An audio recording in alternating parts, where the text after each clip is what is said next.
Putri Sembada, Bab 10. Tangan yang terluka, hati yang terbuka. Hujan baru saja reda sore itu. Sisa air masih menetes dari atap kaca gedung Arundatek, menimbulkan suara berirama ketika jatuh ke jalanan yang basah.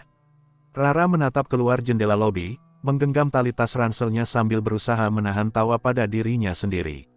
Ia masih tidak percaya kalau hidupnya dalam sebulan terakhir dipenuhi kejadian yang mustahil, mulai dari kekuatan anehnya yang tiba-tiba jadi perhatian orang, sampai urusan kacau dengan Yuda Santara, si CEO sok dingin tapi selalu muncul di momen yang bikin jantungnya berdebar. Sore itu, Yuda baru saja selesai dengan rapat yang membuat wajahnya lebih kaku dari biasanya. Ia berjalan cepat melewati lorong menuju lobi, dan mendapati Rara yang berdiri menunggu sambil memainkan ujung rambutnya. "Apa masih di sini?" Suaranya datar. Iya, nunggu hujan reda." Tapi sekarang udah reda sih." Rara menyunggingkan senyum kaku, mencoba menutupi rasa canggung. Yuda menatapnya sebentar, lalu berjalan melewatinya begitu saja.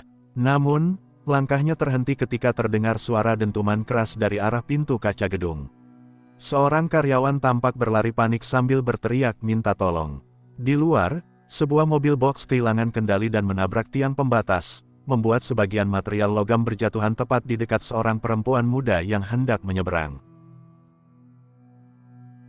Refleks, Rara melompat. Tubuh mungilnya bergerak lebih cepat daripada logika semestinya, melintasi pintu otomatis yang baru saja terbuka. Ia menahan dengan kedua tangannya sebuah balok logam yang terlepas, memastikan benda berat itu tidak menimpa sang perempuan. Haha. Perempuan itu menatap dengan mata melebar, tak percaya dengan apa yang dilihat. Rara meringis sambil menahan beban. Meskipun tubuhnya kuat, balok itu memiliki ujung tajam yang menggores telapak tangannya. Darah merembes, menetes bersama air hujan di trotoar. Begitu balok itu ia singkirkan, ia buru-buru tersenyum pada perempuan tadi. "Sudah aman, Mbak. Hati-hati kalau lewat sini." Perempuan itu masih gemetar, namun segera berlari menjauh setelah berulang kali mengucapkan terima kasih. Rara menghela napas lega. Ia menepuk-nepuk celana jeansnya yang basah, hendak berbalik kembali ke lobi. Namun langkahnya terhenti begitu melihat Yuda berdiri di depan pintu dengan wajah yang sulit ia baca. Tatapan lelaki itu tajam, tapi entah kenapa terlihat lebih serius daripada biasanya. "Kamu?" Yuda mendekat, dan baru saat itulah ia menyadari darah yang menetes dari telapak tangan Rara. "Bodoh." Rara terlonjak. "Loh, kok marah?" Yuda meraih pergelangan tangannya tanpa basa-basi, membuat Rara kaget setengah mati. "Kamu sadar nggak kalau tanganmu sobek?" Cuma sedikit. Nggak parah kok, darahnya juga dikit." Rara mencoba menahan tawa gugup, meski wajahnya pucat. "Sedikit apanya? Kamu kira aku nggak lihat?" Suara Yuda meninggi. Ia langsung menarik Rara masuk kembali ke dalam gedung. Tunggu. Aku bisa jalan sendiri." Rara setengah berlari kecil mengikuti langkah Yuda yang panjang dan tergesa-gesa. Beberapa karyawan yang lewat menoleh dengan tatapan penuh tanda tanya, melihat CEO mereka menyeret seorang gadis mungil dengan wajah cemas. Rara ingin protes, tapi Yuda sama sekali tidak memberi ruang untuk membantah. Lelaki itu membawanya menuju sebuah ruangan kecil di lantai dasar yang sepertinya jarang dipakai. Begitu pintu terbuka, Rara melihat ruangan itu dipenuhi kotak obat, kasur lipat, dan meja periksa sederhana. "Ini, ruang medis." Rara berbisik, merasa aneh berada di sana. "Duduk." Yuda mendorongnya ke kursi tanpa kompromi. Ia mengambil kotak P3K dan mulai mengeluarkan perban, kapas, serta cairan antiseptik. Gerakannya cepat, tegas, seolah ia sudah terbiasa melakukan hal itu. Rara mengangkat tangan kirinya yang masih berlumuran darah, mencoba menyembunyikan senyum kikuk. "Beneran nggak usah, Mas. Aku bisa cuci sendiri. Cuma luka kecil, paling besok juga." "Diam." Yuda memotong ucapan itu dengan tatapan menusuk. Rara langsung terbungkam. Jantungnya berdegup lebih kencang, bukan karena lukanya, tapi karena jarak Yuda yang begitu dekat. Lelaki itu duduk di kursi sebelahnya, memegang tangannya dengan hati-hati. "Kenapa kamu selalu begini?" gumam Yuda pelan sambil menuangkan cairan antiseptik ke kapas. "Asal maju tanpa mikirin diri sendiri." Aku cuma nggak tega lihat orang hampir celaka." Rara menjawab pelan, berusaha menahan rasa perih ketika kapas menyentuh lukanya. "Kalau aku bisa nolong, ya aku tolong. Itu aja, Yuda mendesah, ekspresinya antara marah dan khawatir. Ia berhenti sejenak, menatap tangan mungil itu seolah benda paling rapuh yang pernah ia pegang. Padahal ia tahu persis gadis ini punya kekuatan luar biasa. Seandainya kamu tahu, bisiknya, tapi tidak ia lanjutkan. Apa? Rara menoleh, wajahnya mendekat karena penasaran. Tidak ada, Yuda kembali fokus pada tangannya. Ia membersihkan sisa darah, lalu perlahan membalut dengan perban. Rara menggigit bibir, menahan rasa perih yang masih terasa. Tapi di balik itu, ada sesuatu yang lain, sensasi aneh ketika melihat Yuda begitu telaten. Lelaki yang biasanya dingin dan sering menggodanya dengan komentar sinis, kini terlihat benar-benar serius, bahkan lembut. Seketika wajahnya memanas. Ia buru-buru menoleh ke arah lain, takut pipinya merah ketahuan. Sudah, kata Yuda akhirnya, merapikan ikatan perban. Jangan banyak gerak dulu, biarkan lukanya menutup. Rara mengangguk kecil, lalu tersenyum canggung. Makasih, ya. Yuda menatapnya sebentar, lama sekali, sampai Rara merasa seluruh ruangan itu jadi sunyi.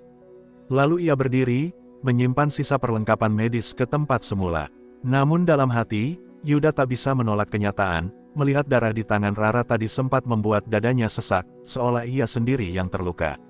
Dan itu adalah perasaan yang tak pernah ia bayangkan sebelumnya. Rara masih duduk diam di kursi ruang medis, menatap perban putih yang melilit telapak tangannya. Perban itu tampak kontras dengan kulitnya yang pucat karena dingin, membuat luka kecil itu terasa lebih nyata. Ia menghembuskan napas pendek, mencoba menenangkan debaran yang entah kenapa masih tidak mau berhenti. Sementara itu, Yuda berdiri di hadapannya, menutup kotak P3K lalu menyimpannya di rak. Gerakannya tenang, tapi rahangnya mengeras. Ada sesuatu dalam tatapan matanya yang membuat Rara tidak berani mengeluarkan suara lebih dulu. Suasana hening. Yang terdengar hanya bunyi jam dinding berdetak pelan. Rara akhirnya memberanikan diri membuka suara. Maaf kalau bikin repot, ya. Tadi aku refleks aja, nggak sempat mikir panjang. Yuda menoleh perlahan, sorot matanya menusuk seakan bisa membaca isi hati Rara. Refleksmu itu bisa bikin kamu celaka. Kamu sadar, Rara meneguk ludah, lalu tersenyum kaku. Tapi orang itu jadi selamat. Kalau aku diem aja, malah bisa kejadian buruk. Kamu nggak paham. Yuda mendekat lagi, menumpukan satu tangan di meja di samping kursi, sehingga wajahnya kini hanya berjarak sejengkal dari wajah Rara.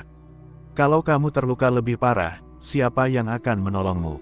Rara terdiam. Pertanyaan itu menancap begitu saja, membuatnya tak bisa menemukan jawaban cepat. Ia hanya bisa menunduk, menatap sepatu ketsnya yang basah oleh air hujan. Yuda memperhatikan ekspresi gadis itu, lalu perlahan menarik napas panjang. Nada suaranya menurun, tidak lagi sekeras tadi. Aku tidak suka melihat orang yang ceroboh. Apalagi kalau itu kamu. Kata-kata itu membuat telinga Rara memanas.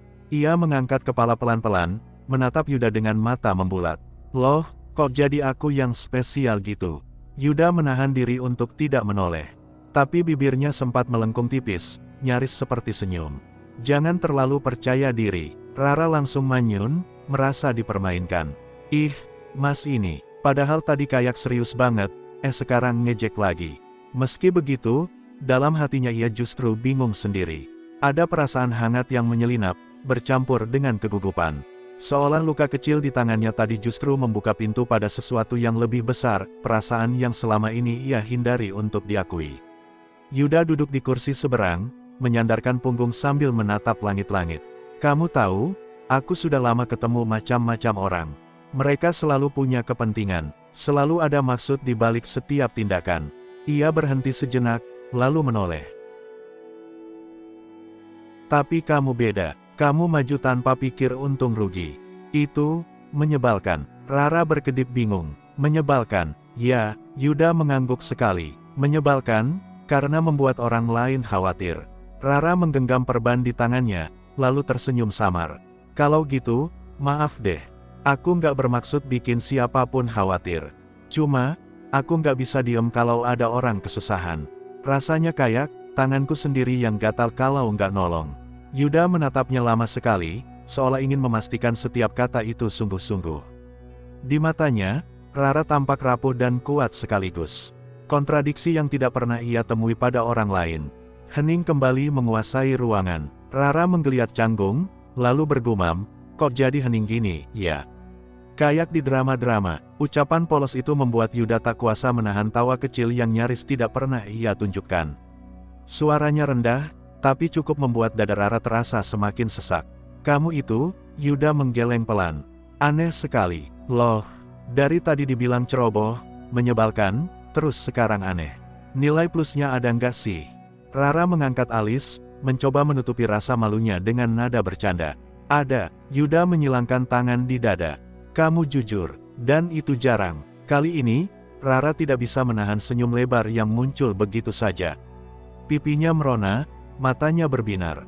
"Hehe, makasih." Percakapan itu mungkin sederhana, tapi atmosfernya berbeda. Tidak ada ejekan tajam, tidak ada sindiran dingin. Yang tersisa hanyalah dua orang yang mulai membuka hati, meski masih canggung mencari cara mengatakannya. Yuda melirik jam tangannya, lalu berdiri. "Lukamu harus diganti perbannya besok. Jangan sampai kena air terlalu banyak." "Siap, bos." Rara memberi hormat sok-sokan, membuat Yuda menghela napas sambil menahan tawa lagi. Saat Yuda hendak beranjak ke pintu, Rara memanggil pelan, "Mas Yuda." Langkah lelaki itu terhenti. Ia menoleh, menunggu. "Terima kasih. Bukan cuma soal lukanya, tapi sudah peduli sama aku." Suara Rara nyaris seperti bisikan, tapi cukup jelas terdengar di ruangan sunyi itu. Ada jeda panjang sebelum Yuda menjawab. Ia menatapnya dengan sorot mata yang sulit diartikan, hangat, tapi juga mengandung sesuatu yang berat. Akhirnya, ia hanya berkata singkat, "Jangan bikin aku khawatir lagi." Kalimat sederhana, tapi bagi Rara terasa seperti pukulan lembut yang langsung mengenai dadanya. Ia menunduk cepat-cepat, takut kalau wajahnya ketahuan memerah. Yuda keluar ruangan, membiarkan pintu menutup perlahan di belakangnya. Rara menatap pintu itu lama, lalu memeluk tasnya erat-erat. "Duh, Raras Prabawati, kenapa jantungmu kayak abis lari maraton begini, sih?" Gumamnya pelan, pipinya tak bisa berhenti panas. Langkah Yuda terdengar menjauh di koridor, meninggalkan Rara seorang diri di ruang medis. Namun gaung suaranya masih jelas di telinga gadis mungil itu, "Jangan bikin aku khawatir lagi." Rara mengusap pipinya yang panas, lalu berdiri sambil menatap perban di tangannya. "Aduh, ini kenapa rasanya lebih perih di hati daripada di tangan, ya?" Ia terkekeh kecil, mencoba menertawakan diri sendiri, meski jantungnya masih berdebar tanpa irama jelas. Ia keluar dari ruangan beberapa menit kemudian. Lorong gedung Arunda Tech sudah lebih sepi, kebanyakan karyawan pulang lebih awal karena hujan deras tadi. Lampu-lampu langit-langit memantulkan cahaya putih yang dingin, tapi bagi Rara sore itu justru terasa lebih hangat dari biasanya. Di lobi, ia mendapati Yuda berdiri di dekat pintu kaca, menatap langit yang mulai berwarna jingga kemasan. Ia tidak menyadari kehadiran Rara sampai gadis itu berdiri di sampingnya. "Masih hujan rintik-rintik," kata Rara pelan. Yuda menoleh sekilas. "Aku antar pulang." Rara tersentak. "Loh, nggak usah repot-repot, Mas. Aku bisa naik angkot atau ojol." Dengan tangan begitu, nada Yuda terdengar seperti pertanyaan, tapi lebih tepatnya perintah terselubung. Rara membuka mulut hendak membantah, namun akhirnya menutupnya lagi. Ia sadar tidak ada gunanya berdebat dengan lelaki itu. Lagi pula, entah kenapa, ia tidak keberatan diantar. Beberapa menit kemudian, mereka sudah berada di parkiran basement. Mobil hitam Yuda menunggu dengan kilau bodi yang basah oleh sisa hujan. Pintu depan dibukakan langsung oleh Yuda, membuat Rara gugup setengah mati. Makasih," gumamnya pelan sambil masuk. Perjalanan menuju rumah Rara berlangsung dalam diam. Mesin mobil mendengung halus, wiper bekerja menghapus sisa gerimis di kaca depan. Rara duduk gelisah, memainkan ujung blusnya, sesekali melirik Yuda yang fokus menyetir. Profil wajah lelaki itu terlihat begitu tenang, tapi di balik tenangnya ada ketegangan yang membuat suasana kabin semakin berat. Tidak tahan dengan keheningan itu, Rara akhirnya membuka suara. "Mas Yuda, kenapa sih Mas baik banget sama aku? Padahal biasanya suka nyebelin." Yuda menoleh sekilas, lalu kembali fokus ke jalan. "Aku tidak baik, aku realistis. Kamu punya sesuatu yang berharga. Dan aku tidak ingin itu hilang hanya karena kamu ceroboh." Jawaban itu terdengar dingin, tapi di telinga Rara ada nada yang berbeda. Ada kekhawatiran yang tidak bisa ia sembunyikan sepenuhnya. Kalau aku nggak punya apa-apa yang berharga, Mas masih akan peduli. Tanyanya lagi, kali ini dengan suara nyaris berbisik. Pertanyaan itu menggantung di udara. Yuda tidak langsung menjawab. Tangannya menggenggam setir lebih erat, rahangnya menegang. Setelah beberapa detik, ia berkata pelan, pertanyaan bodoh. Rara mengerutkan dahi. Hah, kok gitu jawabnya? Karena, kamu tidak mungkin, nggak berharga. Yuda meliriknya sekilas, lalu menambahkan cepat, setidaknya, bukan di mataku. Rara membeku, dadanya serasa meledak, tapi mulutnya tidak bisa mengeluarkan kata-kata. Ia hanya bisa menunduk, menyembunyikan senyum konyol yang mulai terbentuk di wajahnya. Mobil akhirnya berhenti di depan rumah sederhana Rara. Lampu teras menyala, dan seperti biasa Bu Lastri sudah berdiri menunggu di depan pintu. Begitu melihat mobil hitam mengilap itu, ia langsung mengenali pemiliknya. Loh, Nak Yuda lagi, serunya sambil menghampiri, nada suaranya setengah kagum setengah berbunga-bunga.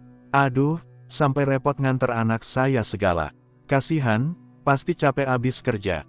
Yuda turun dari mobil, lalu membuka pintu untuk Rara. Tidak apa-apa, Bu, kebetulan memang searah. Ah, tetap saja, terima kasih banyak, Nak.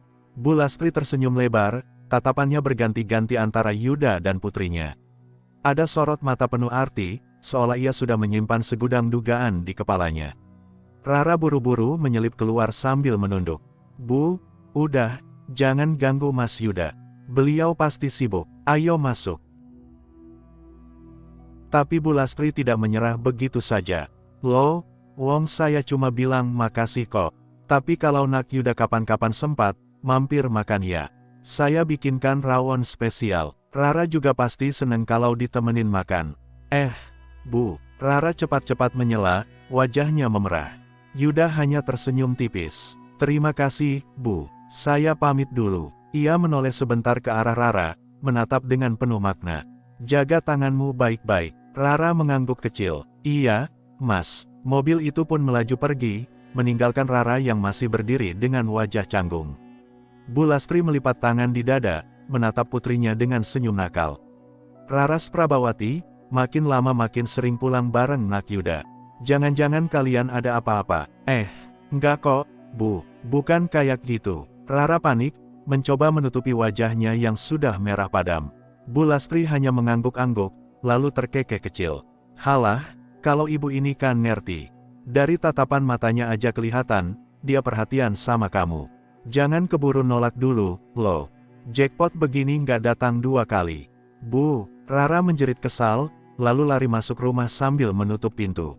Malam itu, setelah semua tenang, Rara masuk ke kamarnya. Ia duduk di tepi ranjang, menatap tangan yang diperban rapi. Sekilas, ia teringat tatapan Yuda di ruang medis, kata-kata singkat yang masih terngiang di kepalanya. Ada sesuatu yang berubah. Ia tidak bisa menamainya, tapi ia tahu, hatinya mulai terbuka. Di luar jendela, bulan separuh bersinar pucat di balik awan. Angin malam membawa bisikan samar yang membuat bulu kuduk Rara merinding. Seperti ada sesuatu yang sedang bergerak di balik kegelapan, menunggu waktunya muncul. Namun malam itu, ia memilih menutup mata dengan senyum. Biarlah bayangan ancaman menunggu esok hari. Karena untuk pertama kalinya, hatinya terasa ringan. Meski tangannya terluka, ia merasa dirinya tidak sendirian.